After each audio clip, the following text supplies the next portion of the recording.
जर तुमची इन्कम 12 लाखपेक्षा कमी आहे तर काय पुढच्या वर्षी तुम्हाला इन्कम टॅक्स रिटर्न भरणे मॅन्डेटरी आहे? मागच्या वर्षी टोटल 8 करोड लोकांनी आपला ITR फाईल केला होता. त्यातील 5 करोड लोकांची लायबिलिटी ही झिरो होती.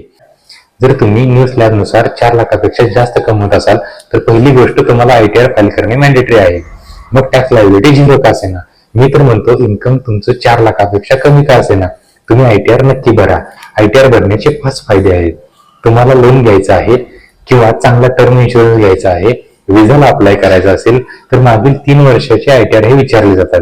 तुमच्या बिझनेसमध्ये किंवा शेअर मार्केटमध्ये लॉस झाला असेल तर तुम्हाला हा लॉस पुढील 8 वर्षापर्यंत सेट ऑफ किंवा कॅरेट फॉरवर्ड करता येतो आणि भविष्यात होणाऱ्या टॅक्स लायबिलिटीला इन्कम टॅक्स रिटर्न भरून कमी करू शकता. लास्ट, तुमचा TDS कट झाला असेल, मग तो सॅलरी मधील असेल, FD मधील असेल किंवा इनवॉइस अगेन्स्ट, तर तुम्ही ITR भरून तुम्ही TDS रिफंड क्लेम करू शकता. अशाच प्रकारच्या माहितीसाठी HJ टॅक्सला फॉलो करा. धन्यवाद.